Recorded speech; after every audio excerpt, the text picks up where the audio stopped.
everyone. Happy New Year. So this is Ms.Sparkle Nation, Queens 2022 Cyberbullying Basics. And today we're talking about goal setting and bullying. So just going to get started. And get started with this. So this is from all of us, Happy New Year. And we're talking about young adults being bullied. And with me is Ms.Sparkle Nation 2022, Annette. So Annette, it's nice to see you after a long time. Yes, Happy New Year. It's nice to see you too. I hope everyone out there as well, a Happy New Year. Hope everyone has been safe. And I can't believe January is almost over. Yeah, that's what I'm thinking. We're going to February. Okay, how do I get to the next slide? Okay, so there it is. You could see our titles. And so what is Ms.Sparkle Nation about? Well, it is a ministry inspires, informs, and empowers women to shine and sparkle in all areas of life. Its goal is to promote unity and gain a sense of purpose. Sparkle Nation helps preserve the light so it may shine in the face of adversity. This will ignite others and begin to glorify God. Sparkle encourages everyone to live their best life and sparkle while they're doing it. The organization is for all ages from 1 to 100 to 101 and beyond. This requires the acceptance of self-worth, enabling women across the globe to sparkle for the nations to see, and also she'll continue to do workshops and host events for children with her background in elementary over 10 years. So this is what it's about. It's from our founder and director, Chantal. She's an amazing director. And so here we're going to talk about bullying. So signs of young adults being bullied. And anything in there you can relate to? Because we have low self-esteem, make negative comments, complaints about feeling unwell, trouble sleeping, having nightmares, isolated from peer group, and low interest in activity. Anything like that you ever? Yes, the one that really stands out is number one, actually, the low self-esteem and make negative comments. Being bullied from, as we've done our specials, I know, I was just bullied when I was, younger and all the way up until my adult, years. And it takes a toll. On your self-esteem. You start second guessing yourself, what you wear, do you even fit in? All that types of things really affected me. And also trouble sleeping, having nightmares, that classic nightmare of you're in school with no clothes on and you have a test to take that you didn't study for, those types of dreams that, can affect all of us, as being on the other end of bullying, which I don't like to say victim because it's such a negative connotation, even though there's nothing wrong with the word specifically. It's just, you don't want to be known as the victim anymore. You don't, through lots of years of therapy, I don't see myself as a victim anymore. I've learned the lessons of what not to do, and of also breaking and noticing, the cycles of being bullied, either, face to face or on, the cyberland. But those two are the most prevalent that sticks out in my head was the low self-esteem and, making negative comments about myself and, and dealing with it. Look at where I'm at now. I'm a top title holder with such a wonderful organization. Who would have thought? True, I agree.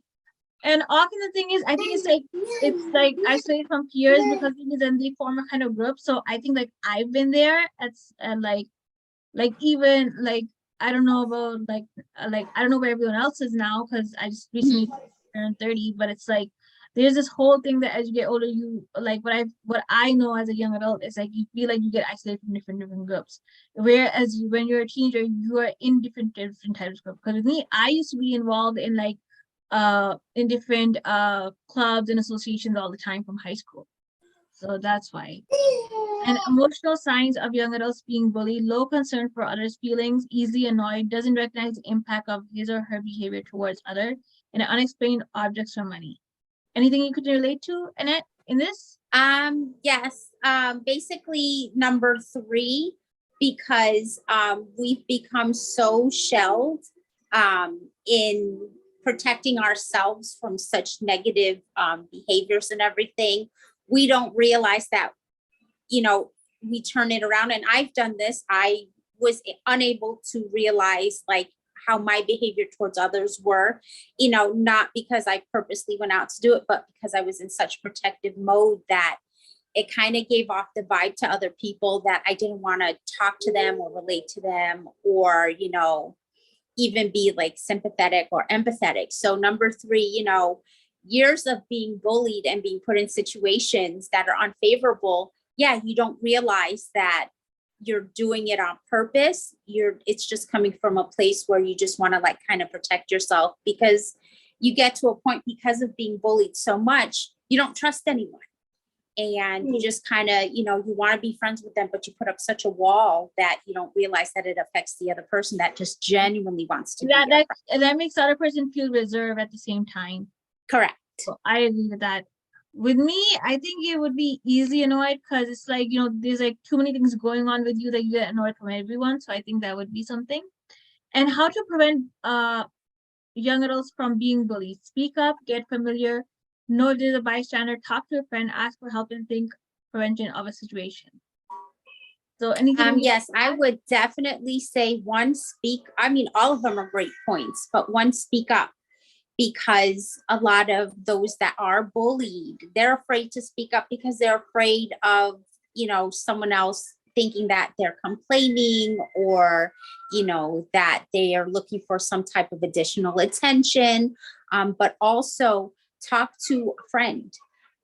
Even though it's hard to have those friendships because you have walls built up, talk to, someone that you feel is your friend that wouldn't, hold your behaviors against you or put them down saying that you're overreacting or being sensitive. And number 6, I would have to say, yes, think prevention of the situation, because even though you want to be in a self-protective mode, you don't want to be in a shell. You don't want to isolate people, but you want to set up those healthy boundaries. It's all about healthy boundaries and not being afraid to say, hey, you've crossed this boundary. Can we come to a resolution to where it doesn't happen again? I agree with all those points that you're saying, because it's always good to think about prevention instead of having to just stay in the problem.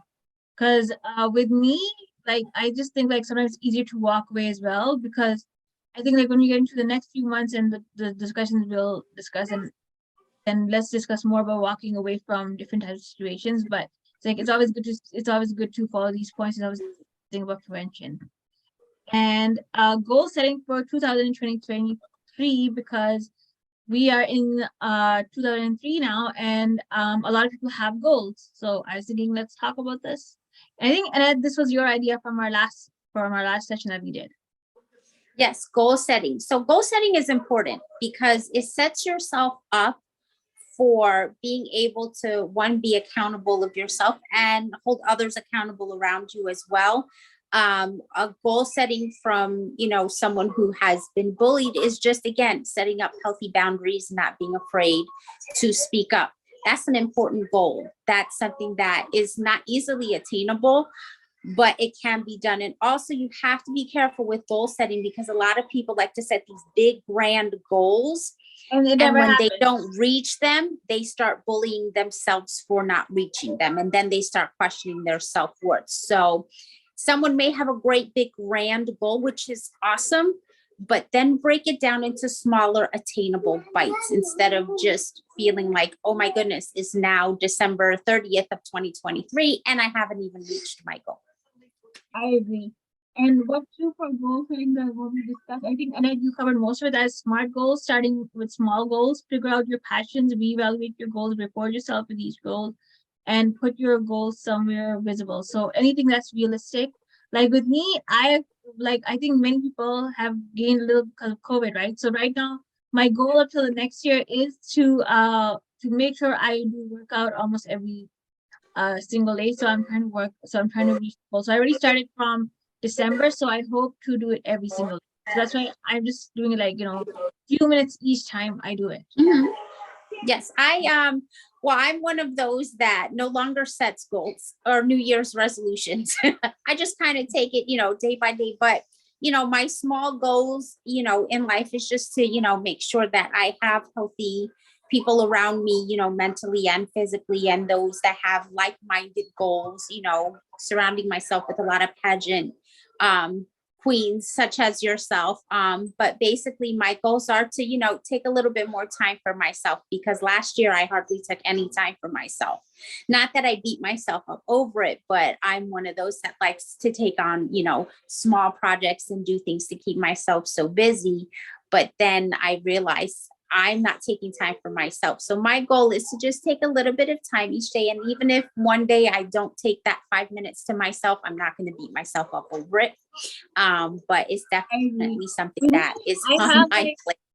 With me, I have like a long-term goal and short-term goal, but I try to do the real reward yourself for each goal is like, just get like probably like a copy from like Tim Hortons or something like that. I feel like that's a good reward to give yourself, and then go again back to your daily routine, or like have something sweet and then go back, because that's a good way of rewarding yourself. So I just do that. And one thing I would like to, tell everyone out there, don't make the same resolution or goal. If it wasn't attainable or it didn't work last year, don't say, well, I'm going to tackle it this year again, and you don't tackle it, because that's when you start falling into that rut of starting to be a self-bully in that sense. Like, well, I didn't do it last year, and now I didn't do it this year again. What's wrong with me? So if a resolution wasn't, completed last year, leave that as last year. Start over something fresh.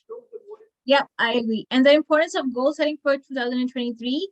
Well, I think you covered most of it in this, and Annette, you covered most of the points. That has helps you adjust to new behavior, guides your focus, create a vision for yourself for each year, and be successful in personal and professional life. I think even in pageant, like it gets you to be, it helps you with each pageant as well. So I think that's where where the importance of goal setting comes in. That's where you want to be, how hard you're working, and also with your job, also with professional life, because once you're a title holder, you're a title holder. So yes, exactly. That's how it is. And one thing is, a lot of people have been putting out there a lot are vision boards.